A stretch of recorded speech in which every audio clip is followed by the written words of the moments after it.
Okay, and welcome to another week of Smash Mountain Football. And I'm here with Conor Perrott, our UK-based journalist. Well, Conor, how are you keeping after that whirlwind 24 hours? Yeah, I'm good, thank you. We're halfway through the regular season and it's all kicked off, so lots to talk about, really. Yeah, it's been between the trade deadline and the big news in Las Vegas where the Raiders have sacked head coach Josh McDaniels and general manager Dave Ziegler. This was a surprise, even though when I sat down to think about it afterwards, it really was coming. What did you make of Josh McDaniels getting sacked? Yeah, I think it was a bit of a surprise. I mean, it's sort of the results of you can say it's a fairness of why he's been sacked, but the Patriot way, the Raiders went for it 2 years ago. They brought in a Patriot GM and a Patriot coach, and they bring in these ex-Patriots players, and it hasn't worked out for them. So yeah, it's a bit surprising with how much money that's been invested. I know McDaniels. I think they still had 4 years left on his deal. They've got Jimmy G, who's they just signed to a 3-year deal. So yeah, it's chaos in Vegas right now. Yeah, when I sat down to think about it, I think one of the biggest problems has been the signing of Jimmy Garoppolo, especially for the GM.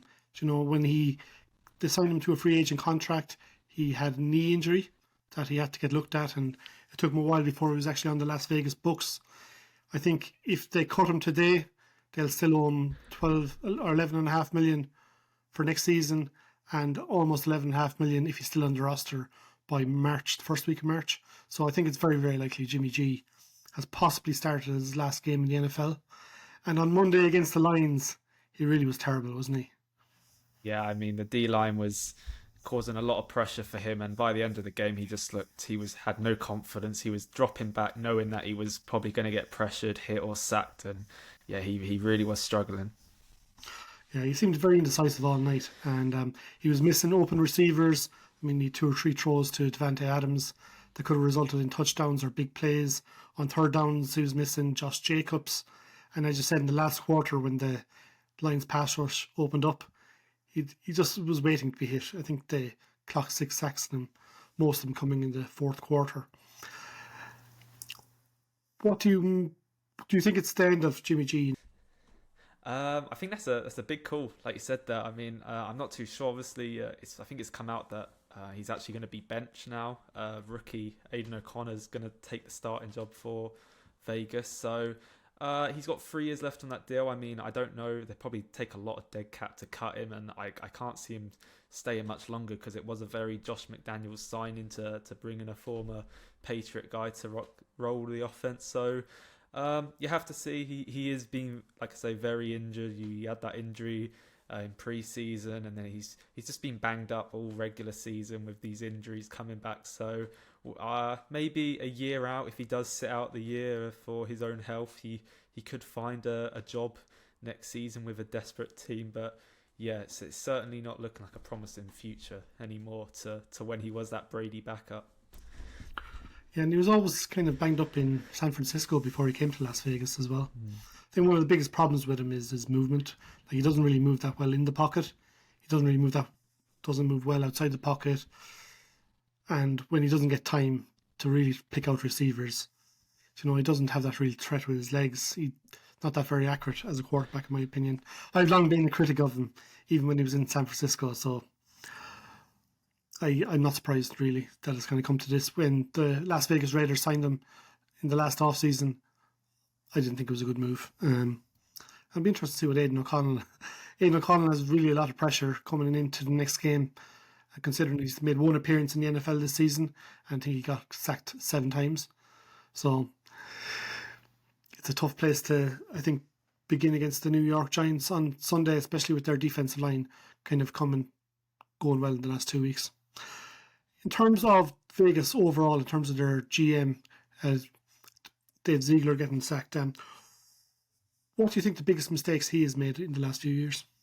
I mean, yeah, there's been a lot of mistakes. It's hard to know which decisions was his and McDaniel's, but I mean, I don't want to say the Devonte Adams trade was the falling point, but it was a major commitment for them, and it was a huge player and a big player. But I think when they went and traded Derek Carr away, which again could have been a McDaniels decision, that was always going to upset Adams, and it's quite clear now Adams doesn't want to be in Vegas.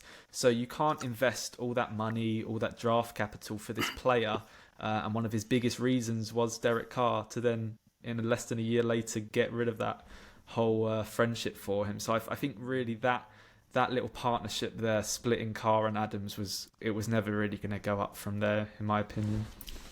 Do you think they should have traded Davante Adams yesterday? Yeah, I think it's very confusing. Like I say, they didn't. You thought if they were gonna get rid of their head coach and GM that they might be sellers at the deadline. So it's kind of surprising that they didn't trade anyone on the deadline. Like I say, I think they were like sort of forcing Adams to stay. So they clearly didn't get what they wanted for Adams, or no one really wants to pay up for him. So it's going to be a tough situation to sort of go around. But yeah, I would have expected them to be sellers if the next day they're going to sack their head coach and GM. Oh, yeah. Yeah. It'll be really interesting to see how the rest of the season goes and see what positives they can kind of bring into next season, because I think they're finished. I think we can agree that really they're finished this season in terms of even fighting for a wild card spot. So one of the teams that was very busy in free agency were the Washington Commanders, and they moved on Chase Young and Montez Sweat, the two DNs, both first round picks in the 2019 draft for Montez Sweat and the 2020 draft for Chase Young. What do you think the Commanders' idea was behind getting rid of these two?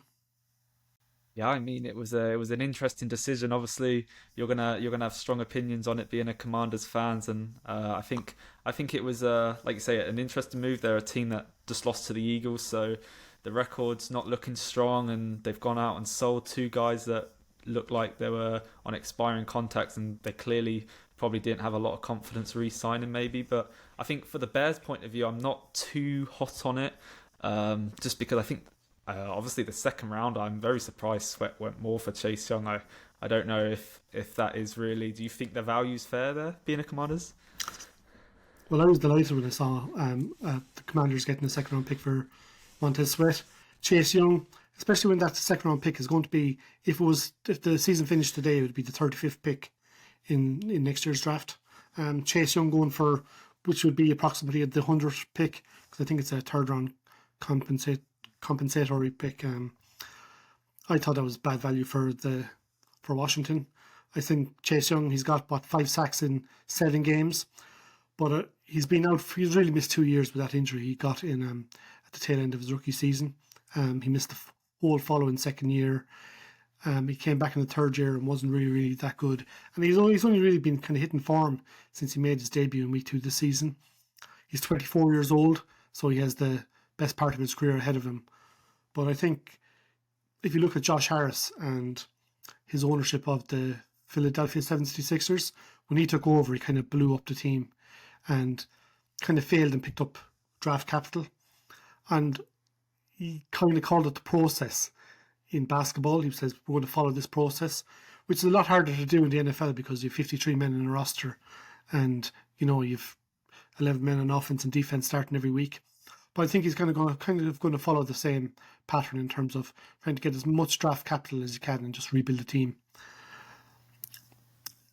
I was just going to say I was going to bring that up because obviously your former owner Dan Snyder, there was kind of a lot of times that he maybe drafted players, and ownerships aren't typically well liked for maybe interfering on the football side of things. Are you worried at all that, like I say, maybe this new owner, obviously he's done it with the 49ers in the NBA, and now it looks like he's sort of blowing it up here. Does that worry you that maybe the owners are again making some decisions? Well, I think he can't be any worse than Dan Snyder. No, I'll give him the benefit of the doubt. I mean, Dan Snyder was a disaster. I mean, there's a very famous story in the 2019 draft that the office wanted to draft Brian Burns with the 15th or 16th overall pick, and Dan Snyder walked into the room and said, we were taking Dwayne Haskins, and that was the end of it. So, that kind of dysfunction, at least if Josh Harris has a plan, and I think Josh Harris will get whoever he puts in as general manager of the people in the front office to make the right decisions. He's huge on analytics. So I'll give him his chance, let him do things his way. But it looks like Washington is going to start from the very bottom. There's no papering over the cracks and trying to become a a playoff team. I think he's going to probably deal a few more players at the end of the season and just a complete new rebuild. And I think it spells the end of Ron Rivera in Washington. I'm very, very surprised that he's not gone as well. I mean, I think the writing's on the wall. His time is up in Washington. Is Josh Harris keeping him there because he wants to kind of fail for the rest of the season and maybe pick up even lower draft capital in terms of having a lower pick in the first and second and third round? I think what Washington probably should do at the moment is get rid of Ron Rivera and put Eric Bieniemy as head coach till the end of the season and really give him an 8 or 9 game run at being the head coach and see if he's the person to turn around the franchise. I think that's what I would do if I was Josh Harris, because they're kind of playing for nothing. They've lost 5 of their last 6 games. They have huge problems in terms of consistency and defense. I mean, if you watched the Eagles game last weekend, it was one of our best performances of the season. But for Devontae Smith's touchdown, he basically ran by the nickel corner and safety, and nobody picked him up. And he had a safety without anybody, within an arse's row of him, like he was completely alone. And that kind of happens too much on the back end for Washington. And the offensive line has been terrible all year. We've kind of picked it up for the 2 Eagles games, but when we played the Bears and the Giants, who are 2 of the worst teams in the NFL, both teams kind of destroyed our offensive line. So I think it is time for a complete rebuild. And I'd be surprised if Ron Rivera lasts the season. I think there is a change. There is a person in the building that could be a head coach material in Eric Bieniemy, and I'd like to see him get his shot. From the outside looking in, what do you think of the Chase Young trade in particular? Did you think Washington should have got more, or do you think this was a brilliant bit of business by the 49ers? Yeah, I mean, for the Sweat one at least, I think, like I say, that's great value. That's going to be a pick in the top 35, maybe 40 selections there. So I think you definitely got great value there. I think for Young, it's hard to know. Like I say, he's had a lot of injuries over time. There's definitely a star player in there.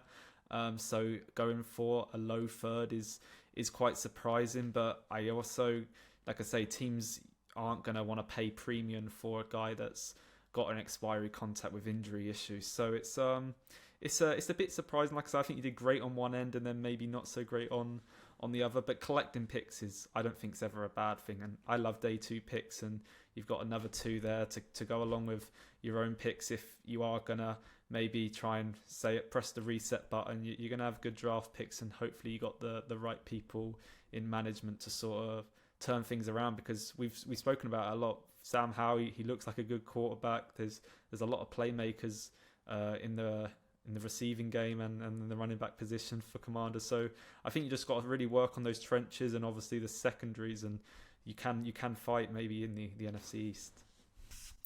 Yeah, one thing about Sam Howell was he was really, really outstanding on Sunday against that Eagles defense. I think he threw for 4 touchdowns to 4 different receivers. I know he played 1 game last year in the NFL, but if he was in his rookie year playing like this, people would be putting him into Rookie of the Year conversation. Mm-hmm. He's been Washington's best player on offense. But in terms of that Young trade as well, the 49ers, I think, are just really renting him for the second half of the season in the playoffs. Mm.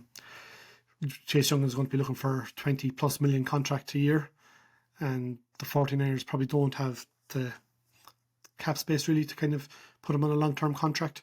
So for a late third-round pick, for having somebody who could be Nick Bosa on one side and Chase Young on the other side, that could be the winning of a Super Bowl. It could be the winning of a championship game in the NFC. Especially in the fourth quarter, I expect the 2 of them to dominate. Because there's very few games where the 49ers are actually behind on the board. So let's quickly go through the other the trade. So in Minnesota, Kirk Cousins went down injured on Sunday, ruled out for the season, and they traded for Josh Dobbs from the Cardinals. What did you make of that trade? I think it's actually an okay trade for the Vikings. I know it was sort of reported before earlier that the Cardinals were going to drop Dobbs as QB with Kyler Murray coming back maybe in a couple of weeks. So Minnesota, obviously, they needed another quarterback, and Dobbs has got starting experience this year. He's sort of mobile, so I don't think he can fit maybe the scheme in a way. But I think I was looking at the Vikings, and I wasn't worried for the NFC North, but I thought this is a Vikings team that could maybe push, definitely be a 500 team, push to 8-9 wins. And I think the Kirk Cousins injuries, it does really hurt them. But with Dobbs, I can't see that happening as much now, but I don't think they're a bottom of the barrel team by any means. Yeah, I liked what the Vikings did. Like, they could have easily done what Las Vegas and the Commanders are doing in terms of like writing off the season, but they said no, we're going to actually challenge for this season, and they went and got a starting quarterback in the league in the first 8 weeks of the season, and they got him for a 6th-round pick, which was, it's really peanuts at the end of the day for a starting quarterback. And with Kirk Cousins coming back next year, they'll probably be trying to tie him down to a long-term contract. One of the other picks or trades that kind of stuck out was Rasul Douglas going from the Packers to the Bills. Like, the Bills have had Tre'Davious White go out injured in the last few weeks, and this really kind of comes in as cover for Tre'Davious White. What did you make of the trade? Yeah, I mean, Packers have sort of got a lot of depth at that secondary position with Jarek Alexander and Eric Stokes, so they can afford to lose a player like that. I think Douglas is a good cornerback. I know, like I say, as a Lions fans, we play the Packers twice a year, and he makes a lot of plays, especially in that nickel position. So it's another addition for the Bills who haven't looked as strong on defense after losing White and Matt Milano. So I think it's an improvement for them in a tough AFC. So again, I think it's a good trade for the Bills, and the Packers, they, in a good year that they're not so great, they're adding draft capital. So I sort of think it's a win-win. Yeah, I thought it was a good move by the Bills and the Packers. It was very interesting when Jalen Johnson, the Bears cornerback, put in a trade request on Monday. I was sure that the Bills were going to go in for him, and maybe they were, but the Bears turned down his request, and Rasul Douglas on his way to Buffalo. Speaking of the Lions, he traded for Donovan Peoples-Jones from the Cleveland Browns. Why do you think the Lions made that trade?